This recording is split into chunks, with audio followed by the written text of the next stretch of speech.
உங்கள் வீட்டு பிள்ளைக்கு இன்னொரு சூப்பர் பைக் வரப்போகுது. வணக்கம், நான் உங்கள் வாசன் டிடிஎஃப்ல எப்படி இருக்கீங்க? நல்லா இருப்பீங்க நம்புறேன். எல்லாருக்குமே ரொம்ப ஹாப்பியான நியூஸ் என்னன்னாங்க, அடுத்த பைக் ஒன்று வாங்க போகிறோம். ஒரு பைக் கிடையாது, 2 பைக் வாங்க போகிறோம்.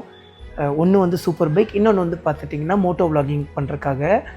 இன்னொன்று வந்து பார்த்தீங்கன்னா சூப்பர் பைக்குன்னு சொன்னது வந்து பார்த்துட்டிங்கன்னா ரேஸ் ட்ராக்குக்கெல்லாம் நம்ம யூஸ் பண்ணிப்போம். தரமான பைக்குங்க.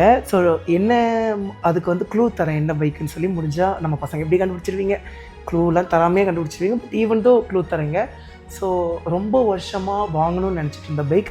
ஸோ வந்து ஜார்விஸ் வாங்கிடுவேன்னு நான் நம்பினேன், வாங்கிட்டோம்.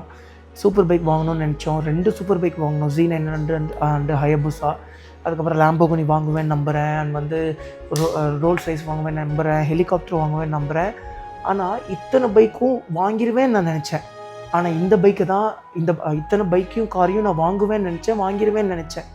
ஆனால் இந்த ஒரு பைக்கை மட்டும் வாங்கணும்னு நினச்சேன். சரிங்களாங்க. ஏன் வந்து இந்த ஒரு பைக் இல்லைங்க, இந்த மாதிரி 2-3 பைக்ஸ்லாம் இருக்குது. ஏன் அப்படி நினச்சேன்னு வந்து பார்த்தா, இந்த பைக்கோட விலை ஜாஸ்தி.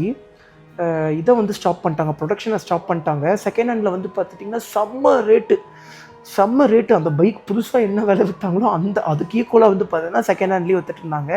அதனால தான் வந்து பார்த்திங்கன்னா சரி, அது விலை குறையிறதுக்கு வாய்ப்பும் கம்மி தான். சரிங்களா. புதுசாக மறுபடியும் அந்த பைக்கை லான்ச் பண்ணாங்க, அப்போவும் அந்த விலை ஜாஸ்தி தான். அதுக்கப்புறம் வந்து பார்த்துட்டிங்கன்னா அவங்களே விலை குறைச்சிட்டாங்க. அதுக்கப்புறம் மார்க்கெட்லாம் வந்து பார்த்தீங்கன்னா கொஞ்சம் விலை கம்மியாக ஆரம்பிச்சிது. நம்மளுக்கும் வந்து பார்த்தீங்கன்னா அதுக்கப்புறம் கடைசியாக வந்து பார்த்தீங்கன்னா நம்ம ஆசைப்பட்ட ரேட்டு கிடச்சிது.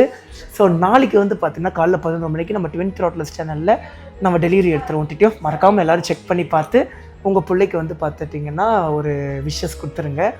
நல்லபடியாக ஊட்டுவாசா, ரேஸ் ட்ராக்லலாம் எதுவும் சேஃபாக இருவாசான்னு சொல்லி உங்களோட அன்பை வந்து பார்த்தீங்கன்னா நீங்கள் அந்த வீடியோ தெரிய வச்சுருங்க. உங்கள் வீட்டு பிள்ளைக்கு இன்னொரு சூப்பர் பைக் வரப்போது. ரொம்ப ஹாப்பியாக இருக்குது. ஆனால் நம்மகிட்ட கார் இல்லை, ஆனால் அந்த லைசன்ஸே இல்லை. ஆனால் இன்னொரு பைக் வாங்குகிறோம். அந்த பைக்கில் என்ன பண்ணாலும் தடுக்க முடிய மாட்டேங்குது. டிடிஎஃப் வந்து எல்லாத்துக்கும் ஒரு கேள்வி இருக்கும், ஏன் வாசா நீ வந்து மாஸ்க் போட்டுட்ருக்கேங்கிறதெல்லாம் அடுத்தடுத்த வ்ளாகில் சொல்கிறீங்க. Okay TTF, love you so much. நாளைக்கு காலைல 11 மணிக்கு ஷார்ப்பாக பார்க்கலாங்க.